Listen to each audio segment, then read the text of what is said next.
से आज की इस शाम के लिए आपके पुत्र प्रभु यीशु मसीह के नाम से हमारे मसीहा और आपका वचन हमें उस मसीहा की तस्वीर दिखाता है कि उस मसीहा ने अपने आप को वचन कहा। आदि में वचन था और वचन परमेश्वर के साथ था, वचन स्वयं परमेश्वर था। और आज जब हम वचन पढ़ते हैं तो हम उसमें उस मसीहा को देखते हैं। और उसने कहा इब्रानियों के 10 में कि देखो किताब के पन्नों पर मेरे बारे में लिखा है। प्रभु हमारी ये प्रार्थना है कि आज की शाम हम उस मसीहा को इस किताब के पन्नों में देख सकें। हमारी प्रार्थना है कि हम आपको और जान सकें नज़दीकी से, और हमारी ज़िंदगी का सबसे बड़ा मकसद ये है कि हम आपको जान सकें और हम जितना जानते हैं उससे और बढ़ सके और ये हमारे लिए बहुत अच्छा है। तो आज हमारी प्रार्थना है कि अभिषेक करो इस क्लास को, प्रत्येक स्टूडेंट को आप आशीष दो, हमारे हार्ट्स को प्रिपेयर करो, हमारे कानों को प्रिपेयर करो। जो लोग रास्ते में हैं उन्हें अनुग्रह दो, जल्दी पहुंच सकें। खास तौर से दिनेश के लिए प्रार्थना करते हैं। दिनेश नंबर 2 यहाँ तक आके लौट गया 5 बजे से। प्रभु आप उसे अनुग्रह देना अद्भुत तरीके से कि वो डिस्करेज ना हो और उस पवित्र आत्मा की परिपूर्णता का एहसास हो। उस पूरे रास्ते में मरोन तक वो लौट के जाएगा। प्रभु आप उसको अद्भुत तरीके से उसका ख्याल रखना। और यदि आपकी मर्जी है तो अभी भी आप उसे वापस ला सकते हो। प्रभु यीशु मसीह के नाम से मांगते हैं। ओके, तो पिछली क्लास में कॉन्ट्रास्ट, यहोशू की किताब का शीर्षक या यहोशू की किताब की थीम क्या है? Victory through faith, victory by faith ना, विश्वास के द्वारा विजय। और न्यायियों की किताब में उल्टा है, क्या है? समझौते के द्वारा हार। ओके, न्यायियों की किताब में हमने आपको जब बैकग्राउंड दिया, न्यायियों की किताब का सारांश दिया। कितने साल का अंतराल कवर किया जा रहा है न्यायियों की किताब में? 300 साल का। ये 300 साल का पीरियड है जो न्यायियों की किताब कवर करेगी। और मैं आपको क्रोनोलॉजी बहुत ज़्यादा डिटेल में नहीं जा रहा हूँ कि उसमें मैथमेटिक्स है, और क्रोनोलॉजिकली आप बाइबल में काफ़ी हद तक चीज़ों को रिलेट कर सकते हैं कि कौन सा किस साल में चल रहा था। ओके, और ये करीब 1000, यदि मैं एग्जैक्ट डेट्स देखूँ तो 1050 के आसपास ये किताब लिखी गई। 1050 BC। ओके, 1050 BC ईसा पूर्व, यीशु मसीह के आने के 1000 साल पहले ये किताब लिखी गई। जो एक्सोडस था, जो निर्गमन था, वो किस समय हुआ था? 1446 के आसपास। तो निर्गमन से लेकर इस पीरियड के बीच में करीब 400 साल गुजरे थे, जो कि उत्पत्ति के 15वें अध्याय में जो परमेश्वर ने भविष्यवाणी की थी वो एग्जैक्टली सेम थी। 400 सालों के बाद मैं इस पीढ़ी को वापस लेकर आऊंगा, राइट? तो इसका लेखक कौन है इस किताब का? शमूएल। ओके, इस किताब में कहीं पर लिखा नहीं हुआ है शमूएल, लेकिन लोगों ने, जो स्कॉलर्स ने स्टडी करके ये कंक्लूड किया है कि शमूएल है। ओके, इस किताब के पहले अध्याय में हमने कुछ इंटरेस्टिंग चीज़ें देखी, और वो उनमें से एक चीज़ ये थी कि इन लोगों में परमेश्वर ने इन्हें क्या आज्ञा दी थी कि इस देश में जहाँ तुम जा रहे हो उन लोगों पर तुम्हें क्या करना है? विजय हासिल करना है, राइट? और उस जगह पर कब्जा करना है। और इनमें से बहुत सारे कबीले हमने देखा कि उस जगह पे कब्जा नहीं प्राप्त कर सके, राइट? लोगों को हरा नहीं सके। और हमने ये भी देखा कि उसमें एक प्रोग्रेशन था, राइट? पहले कबीले के बारे में बोलता है कि उन लोगों ने पहाड़ की जमीन तो हासिल कर ली, बट तराइयों की जमीन नहीं हासिल कर पाए। दूसरे कबीले के बारे में बोलता है कि उन लोग जमीन नहीं हासिल कर पाए। और तीसरे कबीले के बारे में बोलता है कि उन लोगों ने जमीन नहीं हासिल कर पाए और वो रहे, वहां पर जाकर बसे, और दूसरे दुश्मन भी उनके साथ बसे। फिर नेक्स्ट बोलता है कि अगला कबीला दुश्मनों के बीच में जाके बसा, और अगले कबीले के बारे में बोलता है, गाद के कबीले के बारे में, कि उसको दुश्मनों ने मार के भगा दिया। तो प्रोग्रेशन है, राइट? जब हम कॉम्प्रोमाइजेस करते हैं तो बढ़ता जाता है, राइट? हार का जो वो है वो बढ़ता जाता है। ओके, एक इंटरेस्टिंग सेंटेंस कहा था हमने लास्ट वीक में कि हम हमारी जिंदगी में एक इंटरेस्टिंग प्रिंसिपल ये था कि आप देखते हैं कि जहां पर एक जगह पे एक पंक्ति में कहता है, 28वीं पंक्ति में पहले अध्याय की, कि इजरायली लोग जब मजबूत हो गए तो उन्होंने क्या किया, कनानियों को से बेगारी करवाई, मतलब उन्होंने कनानियों से काम करवाया। तो आए कॉम्प्रोमाइज की शुरुआत अक्सर ऐसे होती है कि हम सोचते हैं जिस दुश्मन को हमें नष्ट करना है, कई बार हम ये सोच सकते हैं क्योंकि हम क्यों ना इसको इस्तेमाल कर लें, और इसको इस्तेमाल करके हम कुछ फायदा उठा लें, और हम चूंकि ताकतवर हैं, हम इसको दबा के रखेंगे। लेकिन दुश्मन आज ताकतवर, तो जिस चीज को जब हम मजबूत होते हैं, यदि हम पाप से डील नहीं करते हैं, तो एक ना एक दिन पाप हमारी लाइफ में कब्जा कर लेता है। और ये इंटरेस्टिंग प्रिंसिपल, और मैंने आपको उदाहरण दिया था, एक कहानी बताई थी, यदि ध्यान होगी, एक अजगर की, राइट। किसी ने अजगर को पेट बना के अपने घर में पाला था। अजगर पहले छोटा था तो क्यूट था, लेकिन बड़ा होता गया। वन फाइन डे उसने उस कपल के बच्चे को उनकी एब्सेंस में निगल लिया, राइट। तो आप जब मजबूत होते हैं तो सिन से, हमारी जिंदगी में जो पाप है उससे डील करना सीखना चाहिए, ना कि उसको बर्दाश्त करना। जिस चीज को हम बर्दाश्त करेंगे, एक दिन वो चीज हमारे ऊपर कब्जा करेगी। ओके, तो ये सिद्धांत था। तो संसार हमें, इस करंट जिस दुनिया में हम रह रहे हैं, ये दुनिया हमें समझौता करने के लिए उकसाती है, ये दुनिया हमें अट्रैक्ट करने की कोशिश करती है। और विश्वासी कई बार अनजाने में छोटे छोटे कदम दुनिया की ओर उठा सकता है। कुछ पंक्तियां मैं आपको दिखाऊंगा। याकूब का 4:4, याकूब का 4:4 क्या बोलता है? प्रोग्रेशन है इसमें। कभी भी कॉम्प्रोमाइज, जेम्स कभी भी कॉम्प्रोमाइज जो समझौता है वो बड़े मेजर, कई बार हम सुनते हैं कि अरे उस व्यक्ति के साथ, उस क्रिश्चियन व्यक्ति के साथ ऐसा कैसे हो गया, इतनी बड़ी चीज, और हम अचरज करते हैं, अरे इतना बड़ा मैं कभी नहीं करूंगा।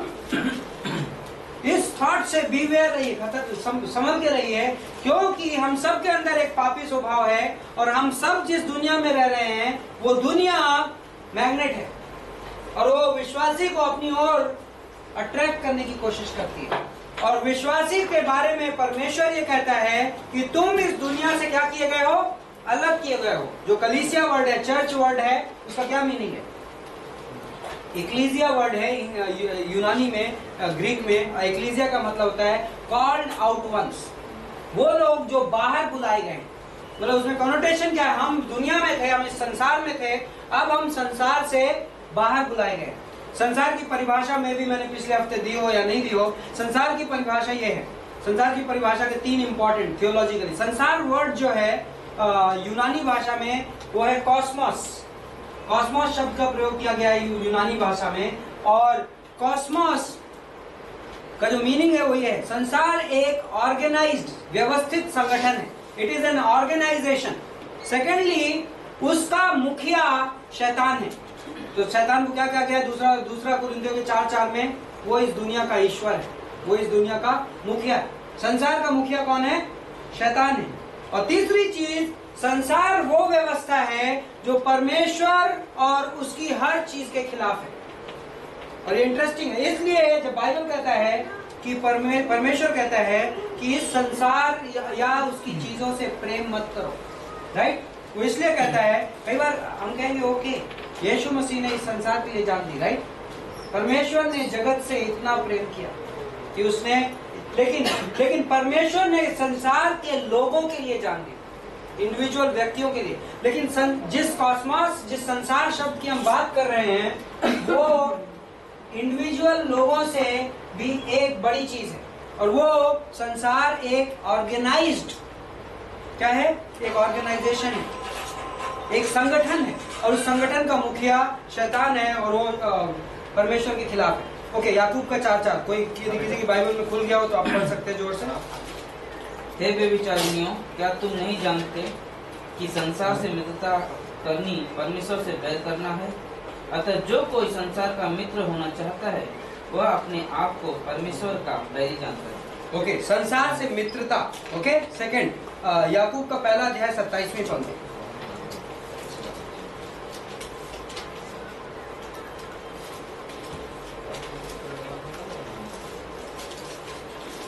याकूब 1:27, जेम्स। हमारे परमेश्वर और पिता के निकट शुद्ध और निर्मल भक्ति यह है कि अनाथों और विधवाओं के कलेश में उसकी सुधि ले और अपने आप को संसार से निष्कलंक करे। संसार से निष्कलंक, इंग्लिश बाइबल क्या बोलता है? अनस्पॉटेड फ्रॉम द वर्ल्ड। ओके, सो पहला वाला क्या था, संसार से दोस्ती ना रखे। दूसरा, संसार से ऑलमोस्ट टच भी ना रखे। ओके, तीसरा, पहला यूहन्ना 2:15, 1 John 2:15।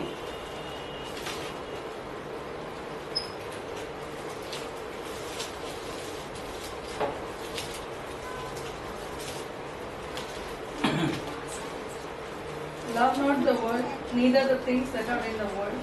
If any man love the world, the love of Father is not in him. तो अब तीसरा वर्ड यूज हुआ है संसार के रिलेशन में, प्रेम मत करो संसार से। ओके, पहले संसार से दोस्ती मत करो, फिर संसार से अनस्पॉटेड रहो, और तीसरा है संसार से प्रेम मत करो। चौथा, रोमियो का 12:2, संसार के do not be confirmed To the standards. Like the world, मतलब संसार के अनुरूप ना बनो। ओके, चौथा वर्ड पहला कुरिन्थियों का 11:32, 1 Corinthians 11:32, संसार के साथ दोषी मत बनो। अब आप प्रोग्रेशन देखिए, शुरुआत कहां से होती है, दोस्ती करने से। संसार से दोस्ती होती है, फिर हम उसके स्पॉट्स में हिस्सा ले लेते हैं, उसके दाग हमारे ऊपर भी आ जाते हैं, फिर हम उससे प्रेम करने लगते हैं, फिर क्या था, हम उसके अनुरूप होते जाते हैं, कंफर्म होने लगते हैं, और उसके बाद क्या बोलता है, उसके दोष में शामिल हो जाते हैं। इंटरेस्टिंग प्रिंसिपल, कॉम्प्रोमाइज कैसे शुरू होता है। उत्पत्ति की किताब में लूत की कहानी में एक इंटरेस्टिंग प्रिंसिपल है। यदि आप उत्पत्ति की किताब खोलें, जेनेसिस, उत्पत्ति का 13वां अध्याय, तब 10वीं पंक्ति, तब लूत ने आंख उठाकर यर्दन नदी के पास वाली सारी तराई को देखा, और वह सब सिंची हुई है। जेनेसिस 13:10, जब तक यहोवा ने सदोम और अमोरा को नाश न किया था। ओके, सबको पता है सदोम और अमोरा, सोडोम और गमोरा। ओके, बाइबल में उनके बारे में क्या किस चीज से तुलना है। परमेश्वर, वो जगह इतनी खराब थी कि लास्ट में परमेश्वर ने उनको नष्ट कर दिया आग बरसा के। राइट, वो तस्वीर थी संसार की। आपको पता है रैप्चर के बाद संसार के साथ परमेश्वर क्या करने वाला है। 7 साल के क्लेश के समय में ऑलमोस्ट एज इफ कि सोदोम और गमोरा पे जैसे आग बरसाई गई थी, वैसे परमेश्वर दंड बरसाएगा। ओके, तो इंटरेस्टिंग पिक्चर है। लेकिन यहाँ पर लूत क्या है, लूत कौन था, इब्राहिम का भतीजा था। लूत किसकी तस्वीर है, एक विश्वासी की तस्वीर।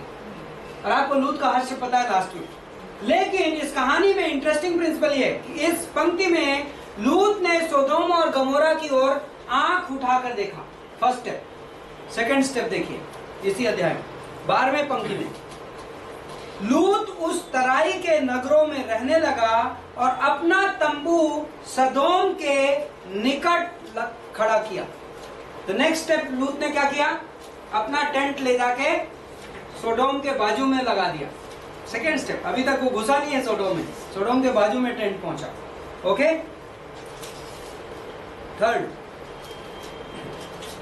14वें अध्याय में आपको पता है कि लूत कहां पे रह रहा था, लूत सोदोम में रह रहा था। ओके,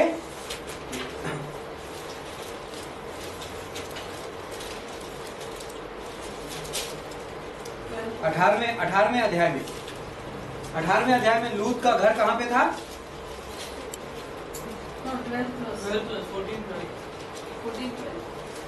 14-12 14वें अध्याय की 12वीं पंक्ति में, और इब्राहिम का भतीजा लूत सदोम में रहता था। ओके, सो थर्ड स्टेप, वो अब कहां चला गया, सदोम में चला गया। ओके, 19वें अध्याय में एक और इंटरेस्टिंग चीज मैं आपको दिखा रहा हूं। 19वें अध्याय की पहली पंक्ति में, और लूत सदोम के फाटक के पास बैठा था। ओके, आपको पता है पुराने जमाने में जब भी कहा जाता है, आपको पुराने नियम में कई बार, कि वह उस शहर के दरवाजे पर बैठा था, शहर के फाटक पे बैठा था, उसका क्या मतलब होता था पता है, एल्डर्स, उस शहर की लीडरशिप। फाटकों पे जैसे आजकल टाउन हॉल होते हैं या पंचायत होती है गांव में, ठीक वैसे ही पुराने जमाने में शहर के फाटक पे वो लोग बैठते थे, जैसे वहां का कोर्ट कचहरी कहाँ पे लगती थी? शहर के फाटक पे लगती थी। और उस वहां पर जो मेन लोग जो बैठते थे कौन लोग होते थे? उस शहर के लीडर्स होते थे। कल्पना करिए लूत की लाइफ। लूत ने सोदोम और गमोरा से को नजर उठाकर देखने से शुरुआत की। पहले उसने देखा, सेकेंड स्टेप क्या हुआ? उसने तंबू लगाया। उस थर्ड स्टेप क्या हुआ?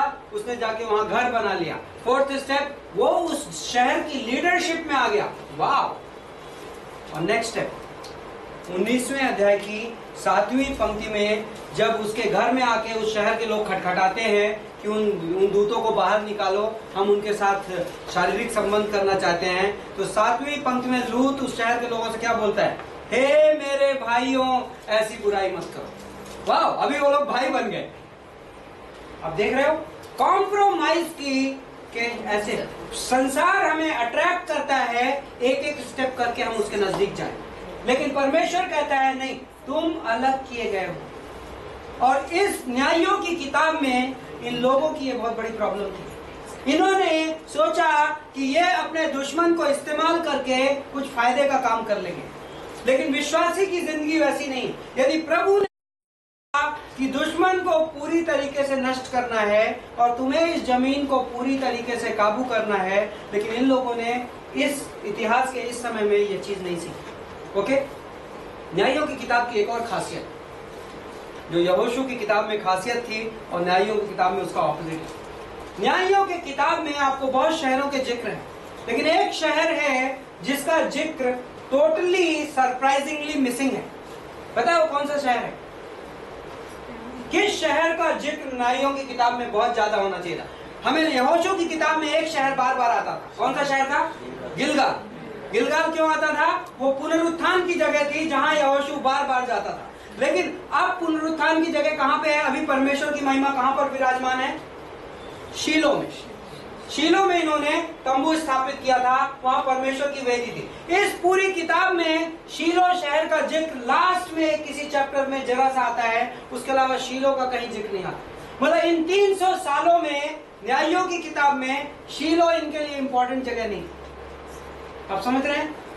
परमेश्वर की आराधना इनकी लाइफ के सेंटर प्लेस में नहीं थी, लेकिन परमेश्वर ने इजरायलियों को जो योजना दी थी उसमें सेंट्रल प्लेस क्या थी? मुख्य बात क्या थी? परमेश्वर की आराधना। आप इब्राहिम की जिंदगी में क्या देखते हैं? इब्राहिम जहां जाता है पहले क्या बनाता है?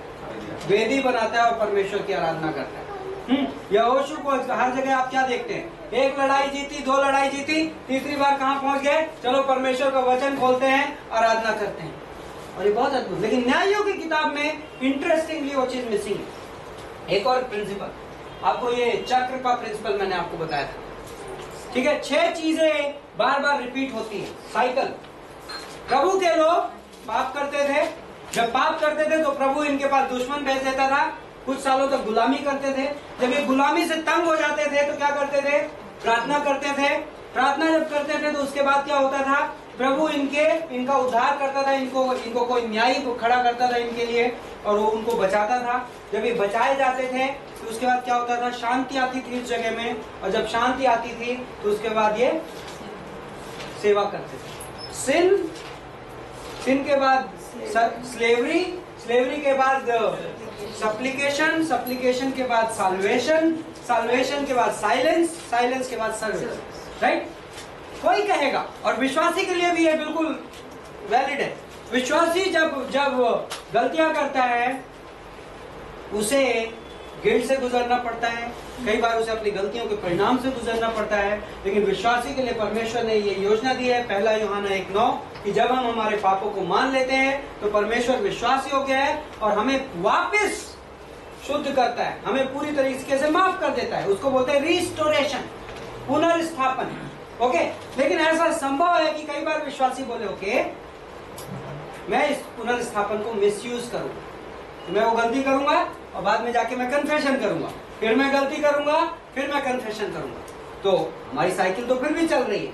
उस साइकिल की प्रॉब्लम ये थी, इस चक्र में प्रॉब्लम ये थी कि इस चक्र में ये लोग डाउनवर्ड जा रहे थे। ओके, ये उठ के अगली बार जब उठते थे तो और नीचे जा चुके होते थे, ये प्रॉब्लम थी। लेकिन इंटरेस्टिंग प्रॉब्लम ये है, न्यायियों की किताब के अंत में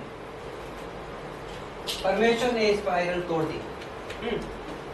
शमूएल जब आया इजराइल में, जब आप नेक्स्ट बुक में आप मूव करेंगे तो सडनली ये चक्र टूटता है और अपवर्ड जाता है। पता है कैसे? शमूएल प्रभु का दास था, शमूएल परमेश्वर के वचन का प्रचार करता था, शमूएल ने बाइबल में 3 अध्याय लिखे, ओके।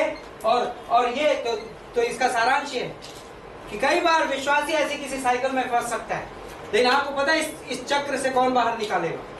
परमेश्वर का वचन आपको इस चक्र से बाहर निकालेगा।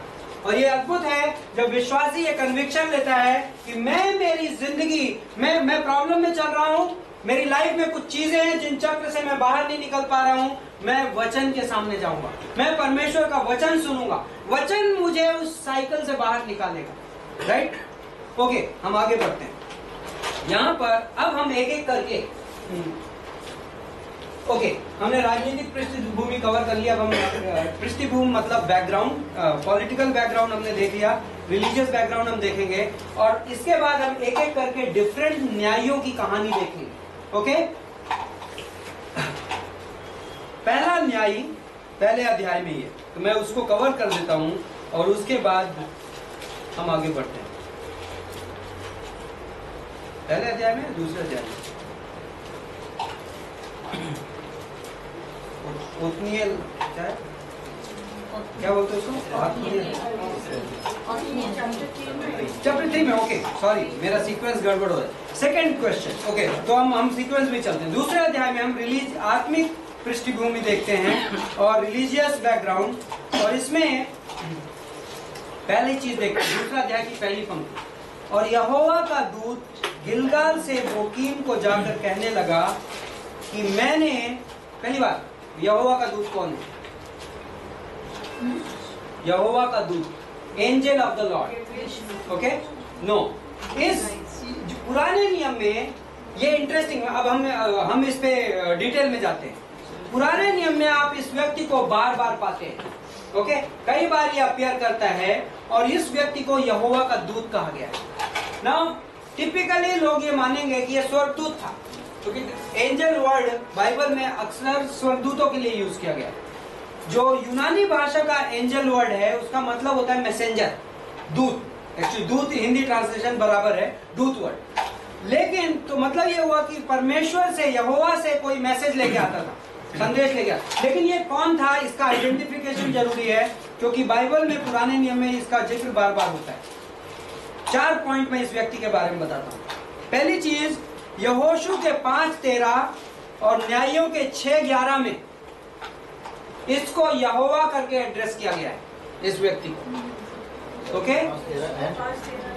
यहोशू का 5:13 और न्यायियों का 6:11, जजेस 6:11। ओके, सो फर्स्ट चीज तो इससे ये निकलती है कि ये व्यक्ति को स्वयं परमेश्वर कह के एड्रेस किया गया है। ओके, सेकंड चीज, इस व्यक्ति को कई मौकों पे, मैं रेफरेंसेस सारे नहीं दे रहा हूं आपको, बट आप पर्सनल स्टडी कर सकते हैं। एंजल ऑफ द लॉर्ड कहां कहां लिखा है बाइबल में, बहुत घटनाएं हैं। लेकिन इस व्यक्ति के अंदर वो गुण दिखाई पड़ते हैं कई जगहों पर जो सिर्फ परमेश्वर में पाए जाते हैं, और यह व्यक्ति उन चीजों को कबूल करता है जो सिर्फ परमेश्वर कबूल करता है। उदाहरण के तौर पर आराधना, कोई स्वर्गदूत आराधना कबूल नहीं करता, राइट? स्वर्गदूतों को आराधना ग्रहण करना गुंजाइश नहीं है। लेकिन यह व्यक्ति कई मौकों पे, यह व्यक्ति इब्राहिम के सामने आया, इब्राहिम ने आराधना की। यह व्यक्ति गिदोन के सामने आया, गिदोन ने आराधना की। यह व्यक्ति यहोशू के सामने आया, यहोशू ने आराधना की। तो आराधना, यदि यह आराधना कबूल कर रहा है तो यह स्वर्गदूत नहीं हो सकता। ओके, तीसरी चीज, गिनती के 20वें अध्याय की 16वीं पंक्ति, नंबर्स 20:16 और जकरिया 1:12, ज़करिया 1:12। इन दोनों पंक्तियों को जब आप पढ़ेंगे तो आपको यह पता चलेगा कि यह व्यक्ति पिता परमेश्वर से कोई अलग है, पिता परमेश्वर नहीं है। ओके, तो आप इन पंक्तियों को कंपेयर करेंगे तो ओके, हमने रूल आउट किया, इस व्यक्ति को यहोवा कहा गया है, ओके, लेकिन ये पिता परमेश्वर नहीं है। ओके, लेकिन ये परमेश्वर है क्योंकि ये आराधना ग्रहण करता है। फोर्थ पॉइंट, यूहन्ना के 12:49, जॉन 12:49, यूहन्ना का 8:56, जॉन 8:56, पहला कुरिन्थियों का 10:4, 1 कुरिन्थियन 10:4 और इब्रानियों का 11:26, हिब्रूज 11:26। ये 4 रेफरेंसेस मैं दे रहा हूं आपको, कुछ और रेफरेंसेस मिल जाएंगे। जॉन 12:49, यूहन्ना 12:49, यूहन्ना 8:56, 8:56, पहला कुरिन्थियों का 10:4 और इब्रानियों का 11:26। ओके, ये वर्सेस है जो डायरेक्टली ये कहती है कि वो यीशु मसीह। यीशु मसीह ने कहा, इब्राहिम ने उस दिन मुझे देखा और आनंदित हुआ, यशायाह ने मेरा दर्शन देखा, यीशु मसीह बोलता है, राइट। तो ये कुछ रेफरेंसेस है जो ये प्रूव करते हैं कि ये यीशु मसीह था। नाउ यीशु मसीह ने इंसान की देह कब धारण की? जब वो मरियम के कोख से पैदा हुआ। लेकिन यीशु मसीह परमेश्वर की योजना में कई बार प्रकट होता था। जैसे एंजल्स प्रकट होते थे पुराने नियम में, यीशु मसीह भी प्रकट होता था और ये स्वयं यीशु मसीह था। ओके, तो ये आपकी स्टडी के लिए ये थॉट है, और यदि आपके लिए नई थॉट है तो आप इसको और डिटेल में स्टडी कर सकते हैं, विभिन्न मौकों पे आप ट्रेस कर सकते हैं जहां जहां। एक और इंटरेस्टिंग चीज, जब यीशु मसीह ने देह धारण की उसके बाद से आपको angel of the Lord appear करना बंद कर दिया। ओके, बाइबल में वो तभी तक अपीयर किया जब तक यीशु ने देह नहीं धारण की। ओके, तो ये भी एक अपने आप में एक सबूत है कि ये यीशु था। ओके, तो पुराने नियम में प्रभु यीशु अपने लोगों के सामने कई मौकों पर प्रकट होता था। ये एक मौका है जहां प्रभु यीशु प्रकट हुआ और उन लोगों को बोलता, जैसे यहाँ पर। ओके, उदाहरण के तौर पर इसी पंक्ति में, पहली पंक्ति में, मैंने तुमको मिस्र से ले आकर इस देश में पहुंचाया है। कौन है? यहोवा का दूत। कोई एंजल ये बात क्लेम कर सकता है? कोई स्वर्गदूत बोलेगा कि मैं तुमको मिस्र देश से छुड़ा कर लाया? नहीं। कौन उन्हें मिस्र देश से छुड़ा कर लाया? स्वयं परमेश्वर। ओके, तो पुराने नियम, ये इंटरेस्टिंग बात है, यहूदी लोग त्रिएकता में विश्वास नहीं करते, ट्रिनिटी पे विश्वास नहीं करते। लेकिन यहाँ पर पुराने नियम में, और एक और चीज मैं सोच रहा था, जैसे इवन यहोशू का 5वां अध्याय, जब एंजल ऑफ द लॉर्ड यहोशू के सामने प्रकट हुआ, मुझे उस कन्वर्सेशन में एक चीज दिखाई पड़ती है, पता है क्या? और अभी हम गिदोन की स्टोरी देखेंगे, उसमें भी वही चीज दिखाई पड़ती है। एज इफ ये लोग एंजल ऑफ द लॉर्ड को जानते थे, तुम मेरी ओर है, हमारी ओर है। उसके बाद सडनली यहोशू को बोलता है, मैं क्या? Commander of the Lord's host. हाँ, तो यहोशू नेक्स्ट स्टेप क्या करता है? यहोशू फर्दर एक्सप्लेनेशन नहीं पूछता है, कौन मुझे थियोलॉजी बताओ, commander of the Lord host कौन होता है? नहीं, यहोशू सीधा स्ट्रेट वर्शिप, प्रोस्ट्रेट। क्यों? मतलब यहोशू को पूरी थियोलॉजी पता थी angel of the Lord. Gideon, अभी नेक्स्ट हम जब गिदोन की कहानी में, गिदोन चैप्टर 6 में जाएंगे, सॉरी जजेस चैप्टर 6 में जाएंगे, गिदोन को यहोवा का दूत फिर अपीयर करता है। बट अगेन वो बोलता है, एक मिनट रुके, मैं आपके लिए ऑफरिंग लेके आता हूँ। No theological discussion, right? मतलब इन लोगों को पुराने नियम, आज के यहूदी इस बात पर इकरार करें या ना करें, लेकिन आई थिंक उस समय के यहूदी को यह क्लियर था कि परमेश्वर देह में प्रकट होता है और वो परमेश्वर को देखते थे और उसकी आराधना करते थे राइट मोमेंट्स में। ओके, तो यहाँ पर यहोवा का दूत इनको ये नाराजगी जताता है कि मैंने तुमसे वादा किया था, तो हम लोगों ने वाचा बांधी थी और तुम लोगों ने सारी वाचा तोड़ डाली। ओके, और उसके बाद ये लोग बोलते हैं, परमेश्वर इनसे कहता है तीसरी पंक्ति में, इसलिए मैं कहता हूं कि मैं उन लोगों को तुम्हारे सामने से ना निकालूंगा और वे तुम्हारे पांजर में काटे और उनके देवता तुम्हारे लिए फंदे ठहरेंगे। थॉर्न इन द फ्लैश, जो नए नियम में थॉर्न इन द फ्लैश की वर्स है, दूसरा कुरिन्थियों का 12:8-10, पौलुस कहता है कि मेरी देह में एक कांटा चुभाया गया है। तो एक रेफरेंस है, यदि आप बाइबल में खोजना चाहें तो यहाँ पे एक रेफरेंस है जहाँ पर तुम्हारे पांजर में कांटा, मतलब तुम्हारी देह में एक कांटा चुभाया गया है। ओके, तो ये पंक्तियां बोल रही, प्रभु कह रहा है, ओके तुमने आज्ञा नहीं मानी, तुमने वाचा तोड़ दी, अब मैं इस देश के लोगों को पूरी तरीके से बाहर नहीं निकालूंगा। अब कुछ लोग इस देश में छोड़ दिए जाएंगे जिससे दिन रात तुमको चुभते रहे। ओके। जब यहोवा के दूत ने सारे इजराइलियों से ये बातें कही, तब वे लोग चिल्ला चिल्ला कर रोने लगे और उन्होंने उस स्थान का नाम बोकीम रखा। बोकीम का नाम इब्रानी भाषा में होता है रोने वाली जगह। ओके, तो ये उनके लिए रोने वाली जगह बन गई। इंटरेस्टिंग। यहाँ पर सिद्धांत ये, प्रभु की योजना में विश्वासी को आगे बढ़ते रहना है। एक शब्द होता है इंग्लिश में बोलते हैं बैक स्लाइडिंग। कोई बैक स्लाइड कर, पता है रियल बैक स्लाइडिंग की डेफिनेशन क्या है? यदि ट्रेन चल रही है और आप बाहर खड़े हो तो आप छूट जाओगे, राइट? तो प्रभु की योजना आगे बढ़ रही है, और जब हम प्रभु की योजना में आगे नहीं बढ़ते हैं तो हम रियल में बैक स्लाइड कर रहे हैं। और ये अद्भुत है। हम कहेंगे तो ग्रो ना होना, आत्मिक उन्नति ना करना, हम जिस स्टेज में भी हैं, हमें परमेश्वर चाहता है कि हम आत्मिक उन्नति करें, हम बढ़ें। और यदि मैं बढ़ता नहीं हूं तो मैं एक्चुअली पीछे जा रहा हूं। और इन लोगों के साथ यही था। प्रभु की आशा थी कि यहोशू का पीरियड आया, अब नेक्स्ट पीरियड में आप और बढ़ो। यहोशू ने विजय हासिल कर ली, लेकिन वो विजय एक हिसाब से इनकम्प्लीट थी। क्यों? क्योंकि हर गोत्र को अब अपनी अपनी विजय खुद हासिल करनी है, लेकिन ये लोग आगे नहीं बढ़े। ये लोग उतने में ही खुश हो गए। इन लोगों की लाइफ में क्या प्रॉब्लम थी पता है? तीसरे अध्याय में इन लोगों ने कहा ओके कुछ शहर तो मिल गए ना, खुश हो जाते हैं। कई बार विश्वासी आत्मिक रूप से आलसी हो सकता है। मैं प्रभु में आ गया, मेरे पास उद्धार हो गया, मेरे पास स्वर्ग हो गया, मेरे पास फैमिली है, मैंने प्रार्थना की, उत्तर मिल गए, नौकरी मिल गई। एक काम करते हैं, रिलैक्स करते हैं। एंड आई थिंक ये बैक स्लाइडिंग है। मैं चर्च जाता हूँ हर संडे, मैं सारे काम करता हूँ क्रिश्चियन टाइप, लेकिन ये बैक स्लाइडिंग है। इन लोगों की लाइफ में यही चल रहा था। हमें लैंड मिल गया है, हम इतने में खुश हो जाते। प्रभु की योजना डिफरेंट थी।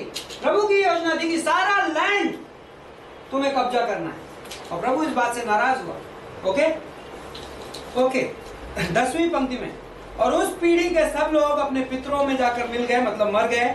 और तब उसके बाद जो दूसरी पीढ़ी हुई, उसके लोग ना तो यहोवा को ना उस काम को जो उसने इजराइल के लिए किए थे। ओके 13वीं पंक्ति में, वे यहोवा को त्याग करके बाल देवताओं और अश्तोरेत देवियों की उपासना करने लगे।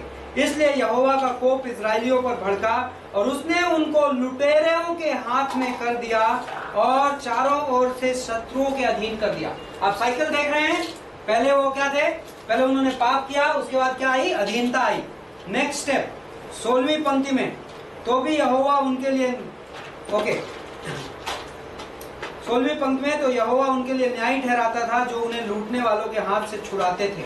साइकिल का नेक्स्ट स्टेप, एक्चुअली बीच में सप्लीकेशन इसमें मिसिंग है इस पंक्ति में, लेकिन छुड़ाना। 18वीं पंक्ति में सप्लीकेशन है। और जब यहोवा उनके लिए न्याय को ठहराता था, तब वह उस न्याय के संग रहकर उसके जीवन भर उन्हें शत्रुओं के हाथ से छुड़ाता था, क्योंकि यहोवा उनका कराहना जो अंधेर और उपद्रव करने वालों के कारण होता था, सुनकर दुखी था। तो सप्लीकेशन भी आपको दिखाई पड़ा और साल्वेशन भी दिखाई पड़ा। परंतु जब न्याय मर जाता, तब वे फिर पराये देवताओं के पीछे चलकर उनकी उपासना करते। तो आप साइकिल देख रहे हैं, ये इजराइल की साइकिल चल रही थी, ये इनका रिलीजियस बैकग्राउंड था। ओके 22वीं पंक्ति में परमेश्वर बोलता है, 21वीं पंक्ति से पढ़ते हैं।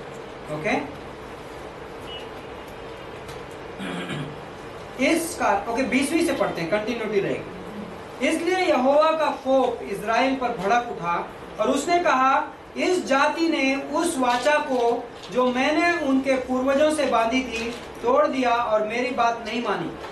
इस कारण जिन जातियों को यहोशू मरते समय छोड़ गया है, उनमें से अब किसी को उनके सामने से ना निकालूंगा। परमेश्वर कह रहा है ओके, अब मैं तुम्हारा अटेंशन चाहता हूँ, तुम लोगों ने मेरी आज्ञा नहीं मानी, अब मैं एक काम करता हूँ, तुमको दिखाता हूँ। तो अब मैं उन दुश्मनों को नहीं निकालूंगा, उसके पीछे एक पर्पस था। ये क्वेश्चन अक्सर उठता है, परमेश्वर ने सारे दुश्मन उस लैंड से क्यों नहीं निकाले?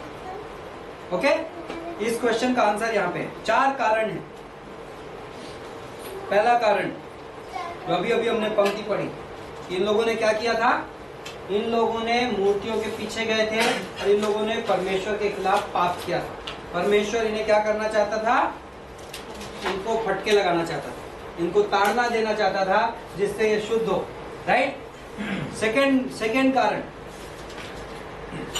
22वीं पंक्ति में, जिससे उनके द्वारा मैं इजराइलियों की परीक्षा करूं। क्या परीक्षा करूं? परमेश्वर कहता है ओके, मैं टेस्ट करना चाहता हूं तुम लोगों को, तुम लोग मेरे लोग हो, मैं परीक्षा लूंगा। परीक्षा किस चीज की? कि जैसे उनके पूर्वज मेरे मार्ग पर चलते थे वैसे ही ये चलेंगे कि नहीं चलेंगे। ओके, सेकंड कारण। तीसरा कारण में ओके, तीसरा ये 23वीं पंक्ति में, इसलिए यहोवा ने उन जातियों को एकाएक ना निकाला वरना रहने दिया, और उसने उन्हें यहोशू के हाथ में भी उनको सौंपा था। ओके, व्यवस्था विवरण का 7वां अध्याय। चलिए क्विकली एक चीज मैं आपको पढ़ाता हूँ। परमेश्वर ने जब उनको दुश्मन को निकालने के बारे में कहा था, और बहुत अद्भुत सिद्धांत पे हम आ रहे हैं। ये सिद्धांत हमारे लिए प्रैक्टिकल चीज लेकर आएगा। 7वें अध्याय की 22वीं पंक्ति, ड्यूटरोनॉमी 7:22, व्यवस्था विवरण 7:22। ओके, तेरा परमेश्वर यहोवा उन जातियों को तेरे आगे से धीरे धीरे निकाल देगा, तू एकदम से उनका अंत ना कर सकेगा, नहीं तो बनेले पशु बढ़कर तेरी हानि करेंगे। ये उस टाइम की बात है जब परमेश्वर उन्हें बता रहा है कि मैं दुश्मन को निकालूंगा उस लैंड से। नहीं, परमेश्वर कह रहा है कि मैं उस लैंड से दुश्मन को वन शॉट में नहीं निकालूंगा। कैसे निकालूंगा? एक एक करके निकालूंगा। ओके, मैं चारों पे कमेंट करूंगा, लेकिन पहले हम चौथा कारण भी पढ़ लेते हैं। चौथा कारण, तीसरा कारण यह है, परमेश्वर कह रहा है कि जिससे जानवर तुम्हें ना खा जाए। मैं तुम्हें धीरे धीरे निकाल रहा हूं, जिससे पशु, लैंड में पता चला आदमी कम है और जानवर ज्यादा हैं, तो क्या होगा? प्रैक्टिकली मुश्किल हो जाएगा रहना। कल्पना करो शहर में घोड़े, अब जो मेरून मार्केट में गए, घोड़े, हाथी और शेर दिख रहे हैं और हम लोग कम हैं तो नष्ट हो जाएंगे। Right, practically. तो एंड फोर्थ कारण है तीसरे अध्याय की 2री पंक्ति में, इजराइलियों में से जितने कनान में की लड़ाइयों में भागी ना हुए थे, उन्हें परखने के लिए यहोवा ने इन जातियों को देश में इसलिए रहने दिया कि पीढ़ी पीढ़ी के इजराइलियों में से जो लड़ाई को पहले नहीं जानते थे वे सीखे और जान ले। चौथा चीज, लड़ाई सीखना। ओके, विश्वासी के लिए ना, अब मैं इसको प्रैक्टिकल बताता हूँ। यही परमेश्वर की जो योजना पहले टाइम में थी, वही परमेश्वर की योजना आज के टाइम में। परमेश्वर हमारी जिंदगी में दुश्मन क्यों छोड़ देता है? क्वेश्चन ये है। राइट, क्या आपकी लाइफ में कभी दुश्मन आए हैं? आत्मिक रूप से और शारीरिक रूप से। शारीरिक रूप से दुश्मन आते हैं, कई बार हमारा पड़ोसी हमारा दुश्मन हो जाता है, जॉब में, हमारे ऑफिस में लोग हमारे दुश्मन हो जाते हैं। राइट, और कई बार एक आत्मिक दुश्मन हमारा इस दुनिया में। ओके, आत्मिक दुश्मन कौन है? शैतान और दुष्ट आत्माएं। और परमेश्वर यहाँ पे एक्सप्लेनेशन दे रहा है, ये 4 कारण है मैं दुश्मन तुम्हें छोड़ देता हूँ। पहला कारण, कई बार हम परमेश्वर के साथ अपनी चाल में चीजें मिस करते हैं, और प्रभु कहता है बच्चे को फटका लगाना जरूरी है राइट ट्रैक पे लाने के लिए। ओके, तो मैं तुम्हें फटके लगाता हूँ क्योंकि तुमने गड़बड़ की है। राइट, पिता और पुत्र का, इब्रानियों का 12वां अध्याय, पिता और पुत्र के संबंध में संबंध का सही होना जरूरी है। सेकंड कारण ये है कि परमेश्वर होता है मैं तुम्हें टेस्ट करना चाहता हूँ। ओके, टेस्ट कब हो सकता है? जब चर्च में मैं बैठा वर्शिप कर रहा हूँ तब टेस्ट होगा? नहीं, तब सब स्पिरिचुअल होते हैं। राइट, आज्ञा पालन तब टेस्ट होता है जब दुश्मन आता है, जब चैलेंजेस आते हैं, जब अटैक आता है। राइट, प्रभु कहता है मैं तुम्हें टेस्ट करूंगा कि तुम वाकई में आज्ञा पालन करते हो। ओके, नेक्स्ट टाइम देखते हैं, सिचुएशन लाता हूं मैं तुम्हारे सामने। ओके, ये लेसन इसलिए अच्छा है कि हमारी लाइफ में सिचुएशंस आएंगी और दुश्मन आएंगे, और उस समय हमें याद रखना है कि मैं भी, मेरी लाइफ में टेस्ट चल रहा है। अय्यूब की लाइफ में चल रहा था, बड़ा लंबा टेस्ट चला था, पूरा स्वर्ग वॉच कर रहा था, स्वर्गदूत वॉच कर रहे थे, पिता पुत्र पवित्र आत्मा वॉच कर रहे थे। और परमेश्वर अय्यूब के नाम पे बोस्ट कर रहा है, राइट। और ये अद्भुत अद्भुत सीन है। तीसरा कारण कि जानवर तुम्हें खा न जाए। पता है हमारे अंदर एक जानवर है, कौन है पता है? ईगो, मैं। हमारे अंदर एक स्वभाव है जिसको बोलते हैं ईगो इंग्लिश में। पता है यदि हम सारे के सारे फर्स्ट डे जिस दिन बिलीवर बने थे उस दिन स्पिरिचुअल हो जाते तो क्या होता? हम ऐसे चलते। आपको पता नहीं कि हम कितने अच्छे हैं।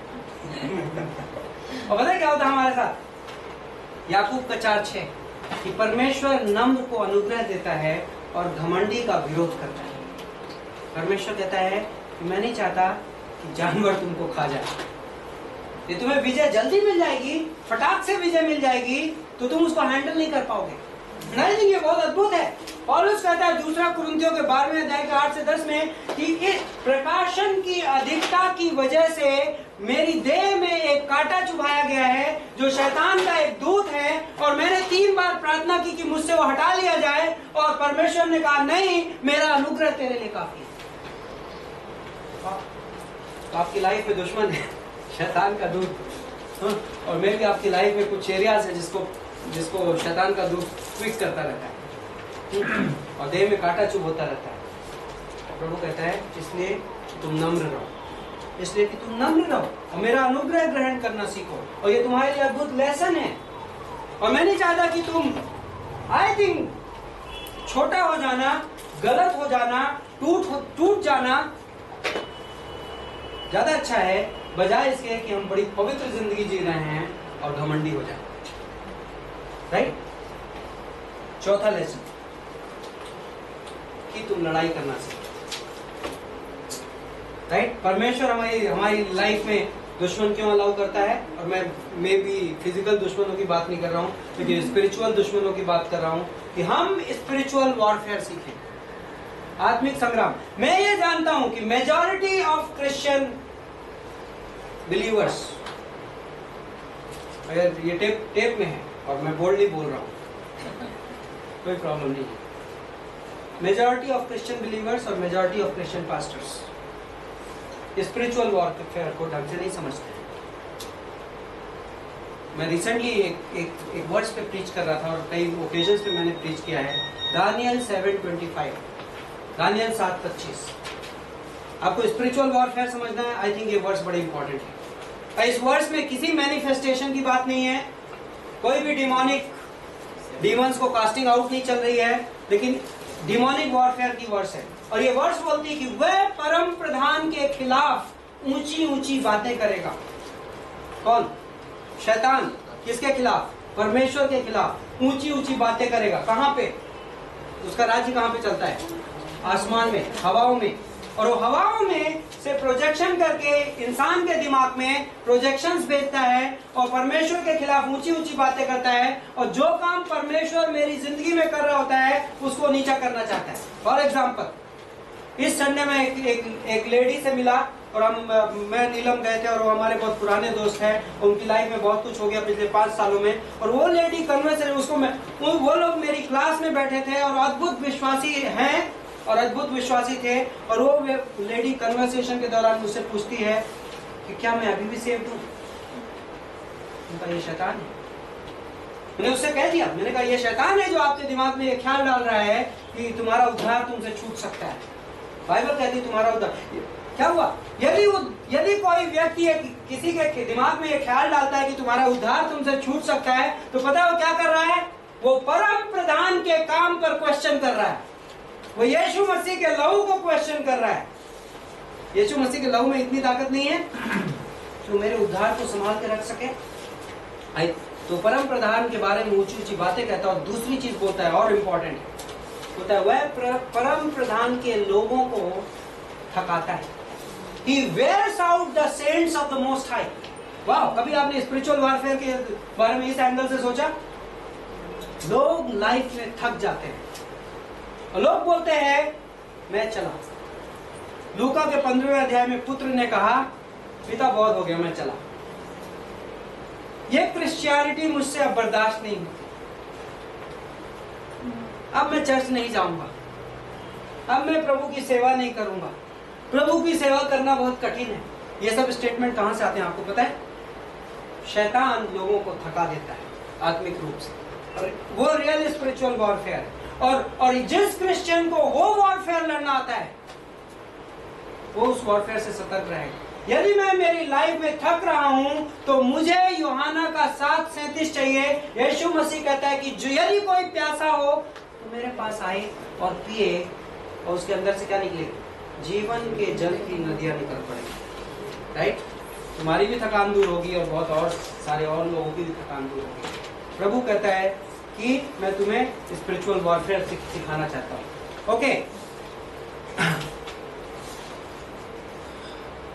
इन लोगों की हिस्ट्री बताती है 5वीं पंक्ति में कि ये लोग दुश्मन के बीच में बस गए।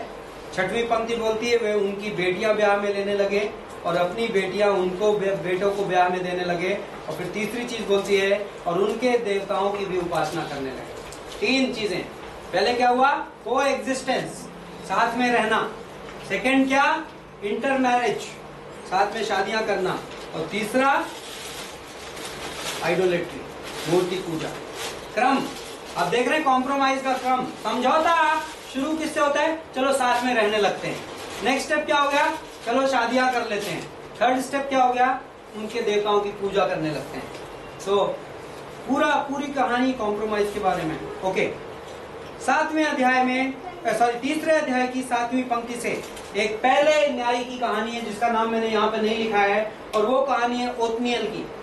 ओके, ओत्निएल के बारे में मेरा एक ख्याल है। सबसे पहला, यहोशू की एक गलती, यहोशू की एक इंपॉर्टेंट गलती एज अ लीडर क्या थी? यस, उसने शिष्य नहीं बनाया किसी को। क्रिश्चियन लाइफ में यदि आप सेवकाई कर रहे हो तो सबसे इंपॉर्टेंट मिनिस्ट्री क्या है? लोगों को शिष्य बनाना। पौलुस ने कहा दूसरा तिमुथी के 2:2 में, तिमुथी जो बातें यीशु मसीह ने, ओके, मत्ती का 28:18 से 20, यीशु मसीह ने क्या कहा? जाओ प्रचार करो और उसके बाद लोगों को पिता पुत्र और पवित्र आत्मा के नाम पे बपतिस्मा दो, और जो बातें मैंने तुम्हें सिखाई हैं वो तुम दूसरों को सिखाओ। क्या? Greatest commandment, right? सबसे बड़ी आज्ञा, महाआज्ञा।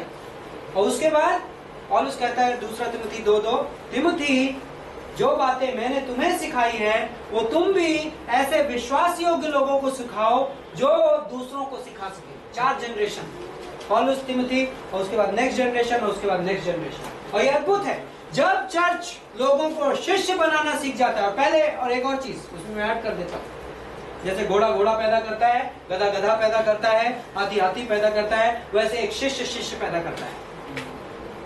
यदि आप स्वयं शिष्य नहीं हो तो आप कभी भी किसी को शिष्य नहीं बना सकते। वेक अप, पहले मुझे शिष्य बनना है। यीशु मुझे शिष्य बना। यीशु कहता है कि जो अपनी सूली उठाकर अपने ऊपर रखकर मेरे पीछे ना चले वो मेरा शिष्य नहीं बन सकता। राइट? तो पहले मैं शिष्य बनूंगा और मैं यीशु के पीछे चल रहा हूंगा तो जीवन में कभी ना कभी कोई ना कोई पीछे अपना क्रूस उठा के मेरे पीछे चल देगा और मैं शिष्य बना पाऊंगा। शिष्य ऐसे बनते हैं, राइट? यदि मैं यीशु के पीछे जा रहा हूं तो कोई ना कोई कभी ना कभी मेरे पीछे चल देगा और मैं उसे शिष्य बना पाऊंगा। लेकिन मैं दुनिया में बहुत सारी चीजों के पीछे चल रहा हूं तो मैं शिष्य नहीं बना पाऊंगा। राइट? ओके, जोशुआ की मिस्टेक, उसने किसी को शिष्य नहीं बनाया। No next leadership. लेकिन एक इंटरेस्टिंग आदमी था उस जनरेशन में, और इसलिए मैं मानता हूं, मेरा पर्सनल में लिखा गया कि कालेब जोशुआ से ज्यादा स्पिरिचुअल। मतलब कंपैरिजन नहीं करना चाहिए, बट आप समझ रहे हैं मैं किस सेंस में कह रहा हूं। स्पिरिचुअलिटी में कोई कंपैरिजन नहीं होता और मैं कॉन्सेप्चुअली बड़ा क्लियर हूं इस बारे में। या तो आप स्पिरिचुअल हो नहीं तो कार्नल हो, और कोई ये कंपेयर नहीं कर सकता ज्यादा स्पिरिचुअल और कम spiritual. But maturity wise I think Caleb ज्यादा मेच्योर था लीडरशिप में। और ओत्निएल की कहानी आप देखते हैं कौन से, जोशुआ के किस अध्याय में है? यहोशू के 14वें अध्याय में, यहोशू के 15वें अध्याय में एक सीन है, आपको ध्यान होगा। कालेब को जब लैंड अलॉट कर दिया गया तो कालेब क्या बोलता है? ओके, कौन जाएगा दुश्मन से जीतने?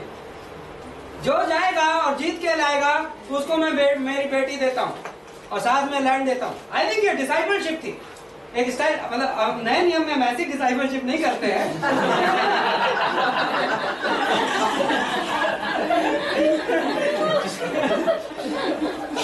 बट सिद्धांत के तौर पर मेरी बेटी बहुत छोटी है, नो डेंजर। आज से 15 साल बाद इस चैप्टर को पढ़ाते वक्त मैं बहुत केयरफुल रहूंगा।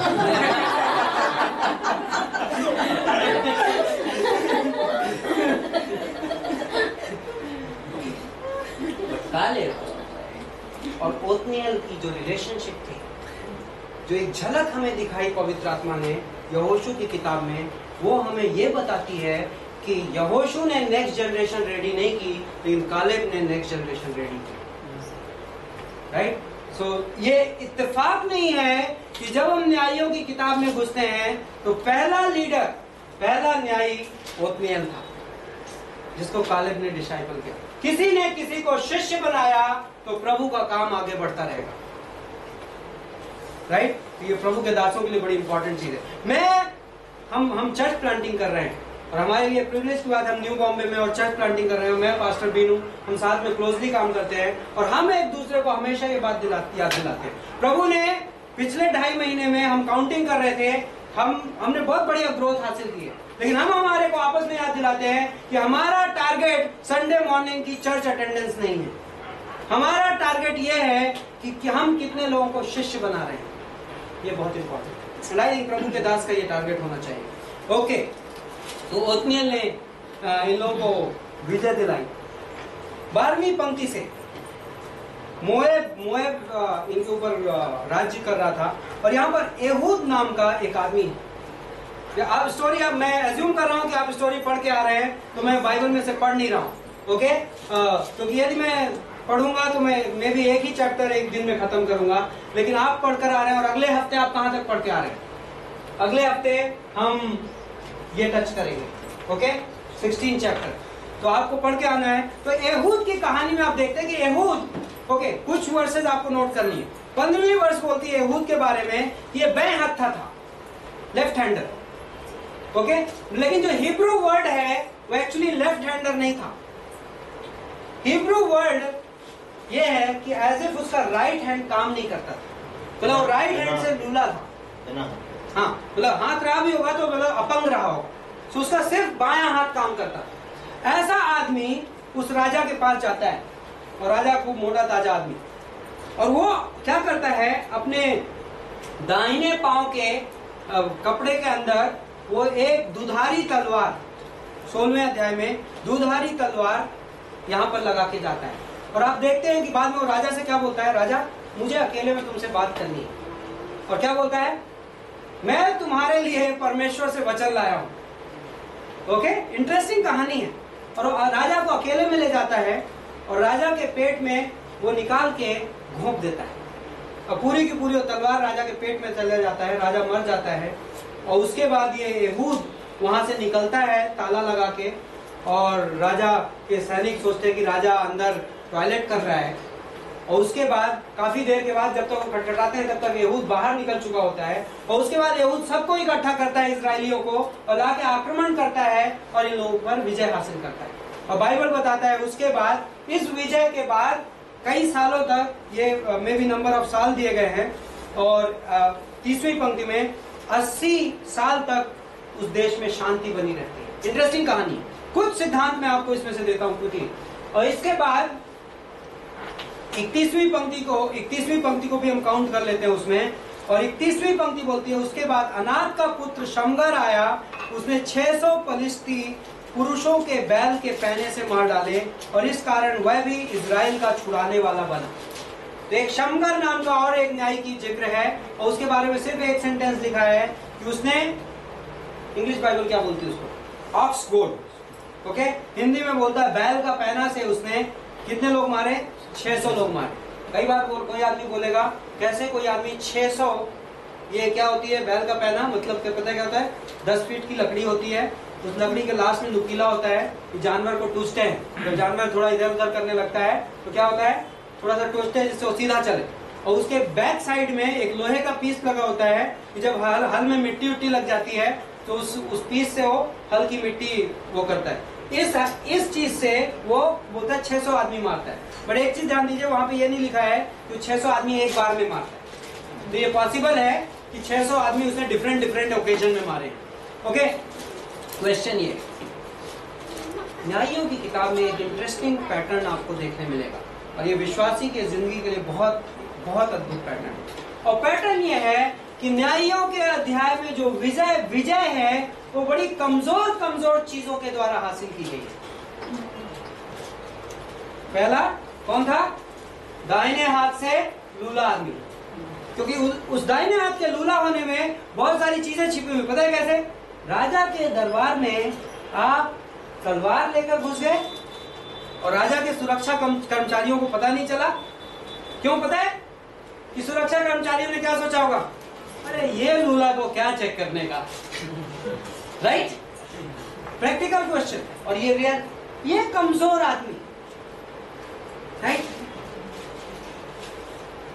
दूसरी चीज, इस कमजोर आदमी ने अपनी लड़ाई किससे लड़ी? कैसी तलवार लिखी है? दुधारी तलवार। नए नियम में दुधारी तलवार किसको कहा गया है? परमेश्वर के वचन। आई थिंक इंपॉर्टेंट प्रिंसिपल है। पवित्र आत्मा, ये कोइंसिडेंसेस नहीं है, ये पवित्र आत्मा द्वारा डिजाइन किए गए कोइंसिडेंस। परमेश्वर हमें कुछ सिखा रहा है कि हम हमारी लड़ाइयां कमजोरी के स्थान से लड़ते हैं। यदि आप कमजोर हो तो प्रभु में आप ताकतवर हो, यदि आप मजबूत हो तो प्रॉब्लम है। इसलिए दूसरा कुरिन्थियों के 12 में प्रभु यीशु और पौलुस बोलता है, इसलिए मैं अपनी कमजोरियों पर घमंड करता हूँ। राइट, अपनी कमजोर, क्योंकि फिर यदि जीत होती है तो महिमा किसको मिलती है? यदि मैं मजबूत होता हूँ तो महिमा मुझे मिलती है। लेकिन यदि मैं कमजोर होता हूँ और फिर भी मैं वचन का इस्तेमाल करता हूँ विश्वास के द्वारा और मैं विजय हासिल करता हूँ तो महिमा परमेश्वर को मिलती है। न्यायियों की किताब में वो इंटरेस्टिंग पैटर्न है जो हम बार बार उसको रिट्रेट करेंगे क्योंकि वो आपको मिलेगा। शमगार, ओके, इनफैक्ट एक और वर्ड था,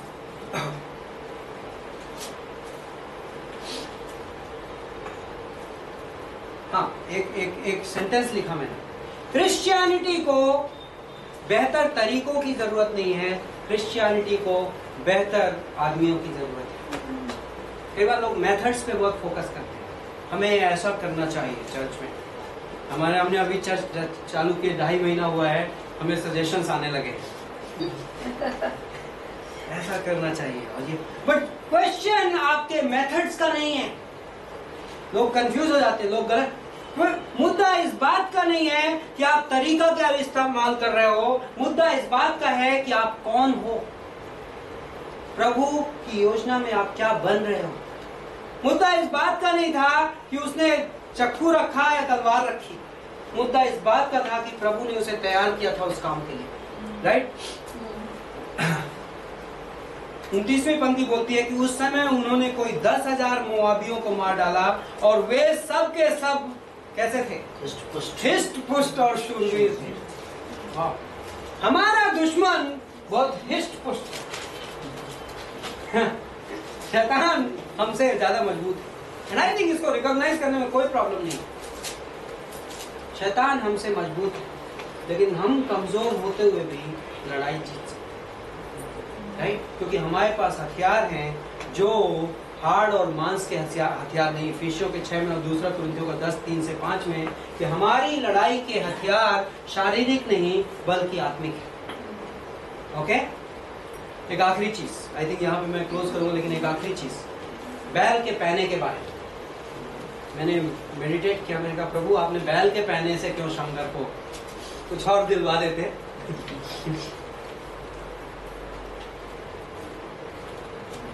हमारी लड़ाई के हथियार शारीरिक नहीं, unusual weapon, right, unusual weapon, बड़ा अनोखा हथियार। एंड आई थिंक यही लेसन है दूसरा कुरिन्थियों का 10:3-5 का। परमेश्वर कहता है कि हमारी आत्मिक लड़ाई आप यूजुअल वेपन से नहीं जीत सकते। इसलिए कोई कहता है ओके चर्च में आपको लोगों को बुलाना है, मास एडवर्टाइजिंग करो, लोग आएंगे। नहीं, हमारी लड़ाई के हथियार, और मे भी हम करेंगे, ऐसा नहीं, लेकिन वो मेरा हथियार नहीं है। हमारी लड़ाई के हथियार क्या है? आत्मिक है। मे भी पास्टर को अपने घुटनों पे घंटों बिताने पड़ेंगे, वो हमारा हथियार है। मे भी किसी को परमेश्वर का वचन सीरियसली पढ़ना पड़ेगा और समझना पड़ेगा और पवित्र आत्मा की शक्ति में सुनाना पड़ेगा, वो हमारा हथियार है। किसी को किसी के पीछे जाना पड़ेगा और टाइम बिताना पड़ेगा, और किसी को शिष्य बनाना पड़ेगा, वो हमारा हथियार है। हमारी लड़ाई के हथियार। दूसरी चीज, इंटरेस्टिंग प्रिंसिपल है, बैल का पहना किस धंधे के लोगों का हथियार, औजार है? किसान का। वाह! पता है आप इस दुनिया में अपनी आत्मिक लड़ाई कैसे जीतते हैं? किसान बनके। Become a sower. जब आप प्रभु यीशु मसीह के सुसमाचार के बीज बोना सीख जाते हैं, जब आप परमेश्वर के खेत में किसान बन जाते हैं, तो आप हर तरीके की आत्मिक संग्राम में लड़ने के लिए तैयार हैं। बैल का पहना उसके पास होता है जो किसान होता है, राइट? हमें प्रभु ने क्या बोला है? मजदूर कम है, राइट? मजदूर थोड़े हैं। यीशु ने कहा फसल पर नजर उठाकर देखो, हाँ फसल तो काफी है लेकिन मजदूर थोड़े हैं, इसलिए फसल के स्वामी से प्रार्थना करो कि वो अपनी फसल में और मजदूर भेजे, राइट? और शमगार क्या था? किसान। और हम आत्मिक किसान, क्योंकि प्रभु ने हमें इस फसल में बोने के लिए और सींचने के लिए और काटने के लिए भेजा है। और अद्भुत बात है, जब प्रभु का दास गॉस्पेल ओरिएंटेड होता है, पता है वो एक लास्ट चीज, लोग हेरेसीज में, कई बार क्रिश्चियनिटी में लोग हेरेसीज में चले जाते हैं। हेरेसीज मतलब रॉन्ग टीचिंग्स, कल्टिक, ये वो, लड़ाई झगड़े, प्रॉपर्टी, दिस दैट। पता है क्यों? क्योंकि वो सोल विनर नहीं है। जब आप सोल विनिंग करना सीखते हो और जब आप मिशंस में इन्वॉल्व हो, तो अक्सर बाकी बहुत सारे दुश्मन आपके पास से वैसे चले जाते हैं। दुश्मन आपको उटपटांग की चीजों में फंसा ही नहीं सकता, क्योंकि आप किस चीज में लगे हुए? आप फसल में लगे हुए, आपका फोकस फसल है। और ये इंटरेस्टिंग प्रिंसिपल है, और ये इसलिए नहीं, दूसरों के हिसाब से नहीं, हमारी खुद के आत्मिक जीवन के लिए बहुत अच्छा है। क्योंकि जब हम खेत में होते हैं तो हमारे हाथ में हथियार होता है जो अनयूजुअल है और दुश्मन उससे डरता है। आमीन। आइए प्रार्थना करें। हे स्वर्गीय पिता परमेश्वर, हम आपको धन्यवाद देते हैं अपनी क्लास के लिए, आपके वचन के लिए, और जो चीज़ें हम सीख रहे हैं।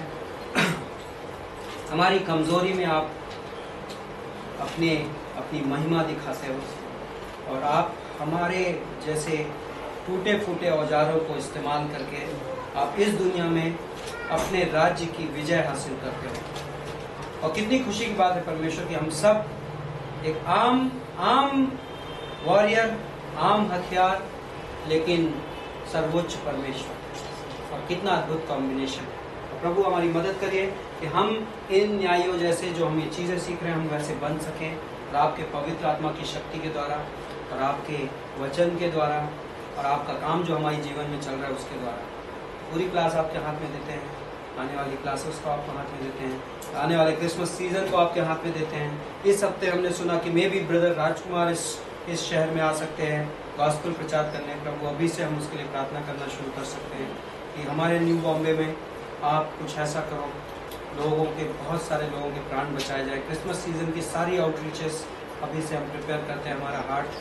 प्रभु आप उनको आशीष दो, इस पूरी क्लास को आशीष दो, हम सबको इस्तेमाल करो, हम सबको सोल विनिंग सिखाओ, हम सबको प्रचार करना सिखाओ, और लोगों को आपके राज्य के लिए जीतना सिखाओ, क्योंकि वो आपकी योजना में, और हमें शिष्य बनाना सिखाओ। हमारी प्रार्थना है प्रभु यीशु मसीह के नाम से मांगते हैं, आमीन।